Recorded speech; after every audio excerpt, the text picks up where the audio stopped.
ஸ்ரீமதே ராமானுஜாய நமக. ஆண்டாள் திருவடிகளே சரணம். அனைவருக்கும் அடியேனுடைய பணிவான நமஸ்காரம். திருப்பாவையில் 6வது காட்சி ஆரம்பம். இந்த பாசுரம் மாங்கிற அக்ஷரத்தில் தொடங்கிறது. மாலே அப்படின்னு.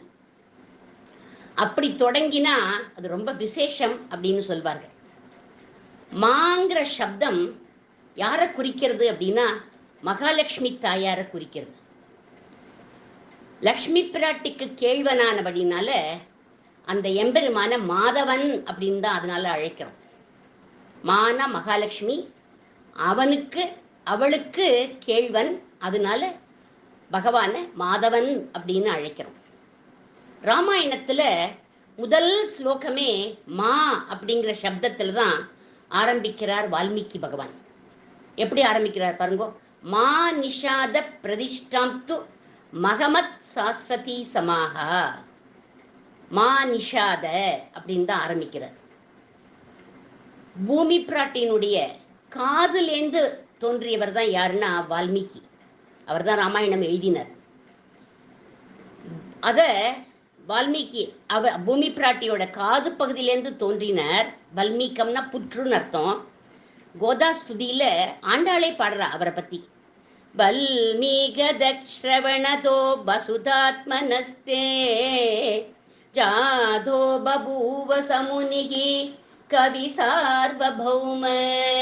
கவி சார்வபௌமன் அப்படிங்கிற வால்மீகிய. அவர் வல்மீகம்ங்கிற புற்றிலேந்து வந்தவர், காது பகுதியிலேந்து வந்தவர். அவர் மாங்கிற சப்தத்தில் ஆரம்பிக்கிற ராமாயண ஸ்லோகத்தை, முதல் ஸ்லோகத்தை பூமி தேவியுடைய அவதாரமான நம்ம ஆண்டாள் அதனால தான் மாங்கிற சப்தத்தில் முதல் திருப்பாவையை ஆரம்பிச்சா. முதல் திருப்பாவை மார்கழி திங்கள் அப்படின்னு ஆரம்பிக்கிறார். நிறைய பாசுரம் பாடியிருக்கா. மாலே மணிவண்ணா, இந்த மாயனை மண்ணு அந்த பாசுரம். அதுக்கப்புறம் மாரிமலை முழஞ்சில் மா அந்த பாசுரம். இன்றைய பாசுரத்தை மாலே மணிவண்ணா அப்படின்னு ஆரம்பிக்கிறார். அந்த மாலை முதல்ல நாமும் அனுசந்தானம் பண்ணுவோம். மாலே மணிவண்ணா மார்கழி நீராடுவான் மேலையார் செய்வனகள் வேண்டுவன கேட்டியேல் ஞாலத்தை எல்லாம் நடுங்க முரல்வன பாலன்ன வண்ணத்துன் பாஞ்ச சந்நியமே போல்வன சங்கங்கள் போய்ப்பாடுடையனவே சாலப் பெரும்பறையே பல்லாண்டிசைப்பாரே கோல விளக்கே கொடியே விதானமே ஆளின்லையாய் அருளேலோ ரெம்பாவாய். நல்ல வேந்தன் யார் அப்படிங்கிற அறிவுரை சொல்லப்படுறது இந்த பாசுரத்தில். வேந்தற்கு வேந்தனான எம்பெருமான் மணிவண்ணன் இடத்துல பல சாமக்கிரியைகளை கேட்கிறா ஆண்டாள் இந்த பாசுரத்தில். இந்த வேண்டுதலின் மூலமா ஒரு வேந்தனுடைய அடையாளங்களை நமக்கு சொல்றா. ஒரு அரசனுக்கு புகழ் சேர்ப்பத வள்ளுவர் கூட ஒரு குறள்ல சொல்றார். கொடை, அழி, செங்கோல், குடியோம்பல் நான்கும் உடையானாம் வேந்தற்கு ஒளி அப்படிங்கிறார் வள்ளுவர். கொடை, அருள், செங்கோல், குடிமக்களை காத்தல், இந்த நான்கும் ஒரு அரசனுக்கு புகழ் ஒளியை சேர்க்கும் அப்படிங்கிறார் வள்ளுவர். வள்ளுவன் சொன்ன சிறந்த வேந்தன் யார் தெரியுமா? எம்பெருமான் ஒருவனே அப்படின்னு சொல்றா ஆண்டாள். கண்ணபிரானும் பாஞ்சஜன்யத்தையும் பறையையும் கொண்டு முரசிட்டு நிறைய தானங்கள் பண்ணினான். ஒரு நல்ல அரசன் இனிய சொற்களையே எப்பவும் பேசுவான். அதே மாதிரி கண்ணனும் பல்லாண்டு இசைப்பவர்களை தன் பக்கத்துல வச்சிருந்தான். இல்லாதவர்களுக்கு தானம் செய்பவன் தான் சிறந்த வேந்தன்னு வள்ளுவர் சொன்னது போல, கொடியே விதானமேன்னு இல்லாதவாளுக்கு கண்ணன் கொடுத்தான். இப்பேற்பட்ட சிறந்த வேந்தனான கண்ணபிரான் ஆலின் இலையாய் அப்படின்னு பாடுறா ஆண்டாள்.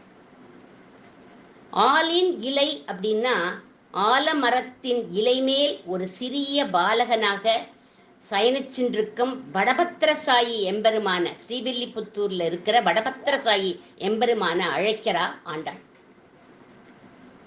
பிரளய காலத்துல அந்த ஆல இலையில எது எதை தாங்கிறதுன்னு தெரியாம அகடி தகடனா சாமர்த்தியம் படைச்சவன் எம்பெருமான். அத ஆழ்வார் சொல்றார். மஞ்சாடு வரையேழும் கடல்கள் ஏழும் வானகமும் மண்ணகமும் மற்றும் எல்லாம் மிஞ்சாமல் வயிறடக்கி ஒரு ஆலை இலையின் தளிர்மேல் கண் வளர்த்த ஈசன் அப்படிங்கிறார் ஆழ்வார்.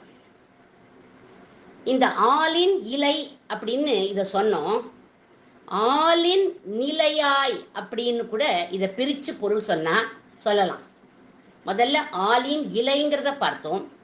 அடுத்ததா ஆலின் நிலையாய் அப்படின்னு பிரித்து பொருள் சொல்ல போகிறோம்.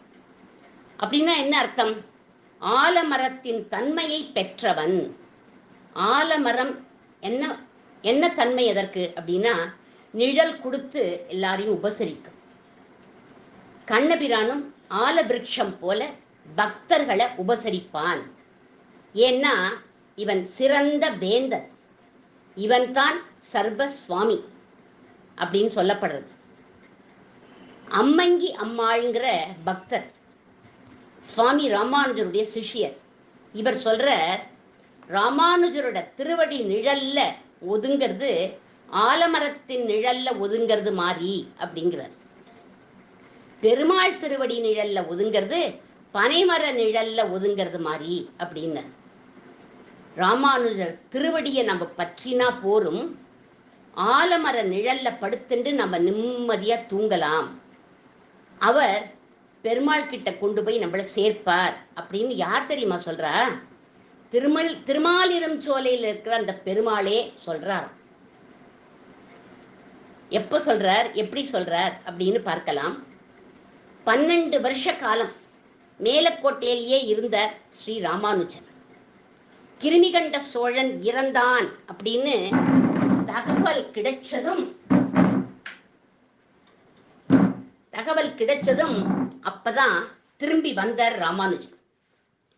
கூரத்தாழ்வானும் அதே 12 வருஷ காலம் கண்களை இழந்துட்டு திருமாலிருஞ்சோலை போய் அங்க இருக்கிற கள்ளழகருக்கு கைங்கரியம் பண்ணின்னு இருக்கார். அந்த சமயம் கூரத்தாழ்வான அனுப்பணும் அப்படின்னு ஒரு ஸ்ரீமுகம் எழுதி, ஸ்ரீமுகம்னா ஏற்கனவே சொல்லியிருக்கேன் லெட்டர்னு அர்த்தம், எழுதி கிடாம்பி ஆச்சான் கிட்ட கொடுத்து அனுப்புறார் ராமானுஜன். நீங்க போய் இத கள்ளழகர் பெருமாள் கிட்ட கொடுத்து கூரத்தாழ்வான அழைச்சிண்டு வாரும் அப்படின்னு. அந்த லெட்டரை கள்ளழகர் கிட்ட கொடுத்து கிடாம்பி ஆச்சான் பிரார்த்திக்கிறார். உடனே அதை பார்த்த அந்த லெட்டரை பார்த்த பெருமாள், சரி அனுப்புறேன், நீர் ஒரு ஸ்லோகம் சொல்லும், அப்பதான் அனுப்புவேன் அப்படின்னு விட்டார். உடனே கிடாம்பி ஆச்சான், ராமானுஜோட சிஷ்யாள்லாம் எப்பேற்பட்டவா, ஸ்லோகமா தெரியாது அவளுக்கு, அவ்வளவு பழக்கி வச்சிருக்காரே ராமானுஜர். அதனால ஆளவந்தாருடைய சோஸ்திர ரத்தனத்திலிருந்து ஒரு ஸ்லோகத்தை எடுத்து சொல்ற.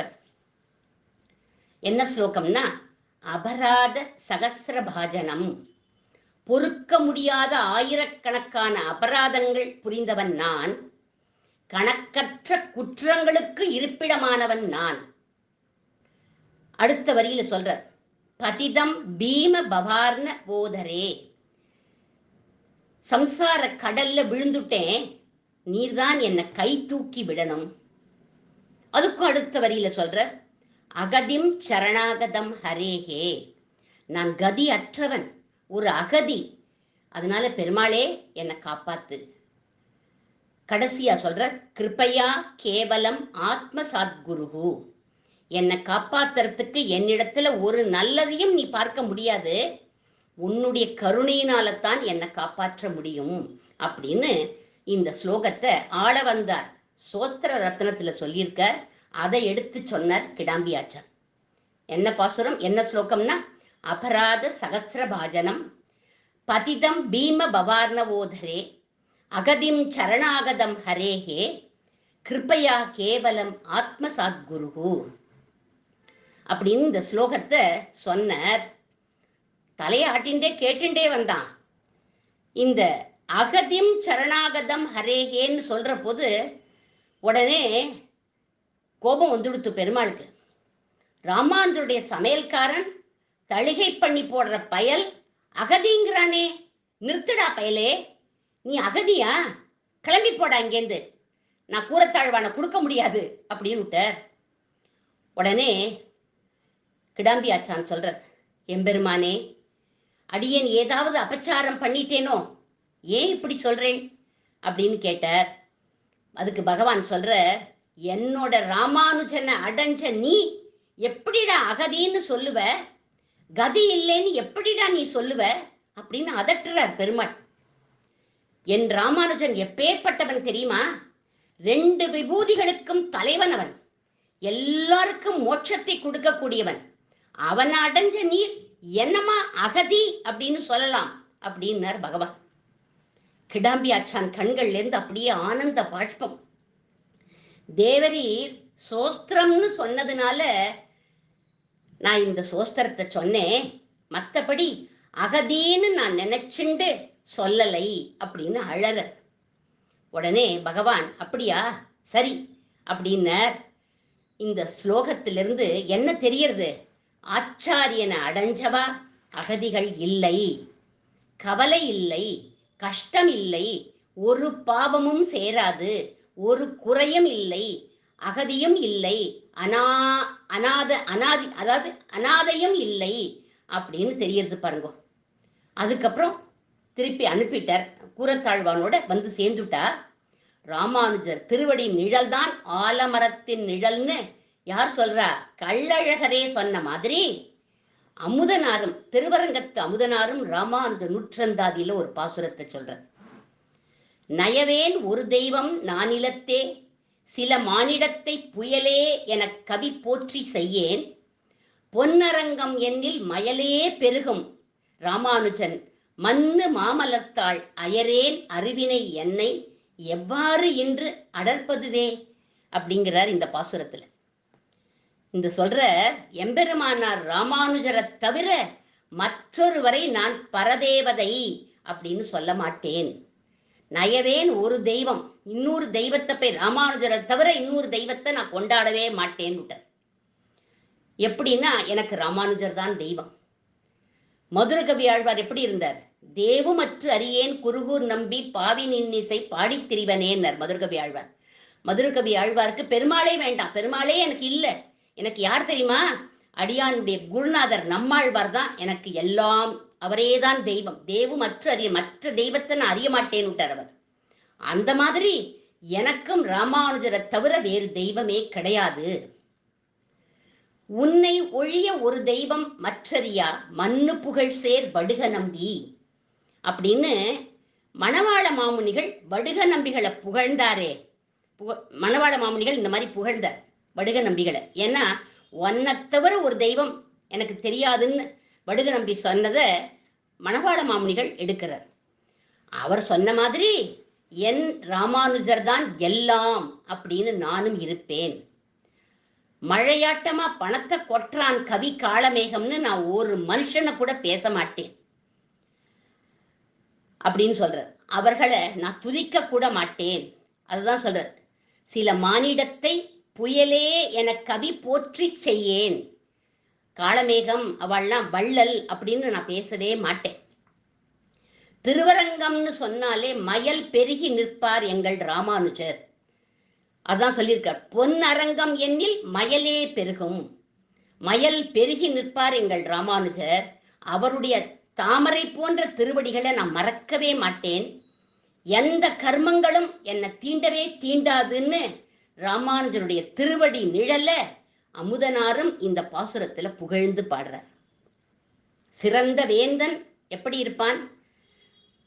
சிறந்த வேந்தன் யார்? பகவான் கண்ணன் அப்படின்னு ஆண்டாள் சொன்னா, இந்த பாசுரத்துல ராமானுஜர் தான் சிறந்த வேந்தன்னு பகவான் கள்ளழகரே சொல்லிட்டார். அவரை தவிர வேறொரு தெய்வத்தை நான் தொழமாட்டேன்னு சொன்னார் அமுதனார். அந்த அமுதனாரின் நூற்றந்தாதியோடு இன்றைய பதிவை அடியேன் நிறைவு செய்கிறேன். ஆண்டாள் திருவடிகளே சரணம்.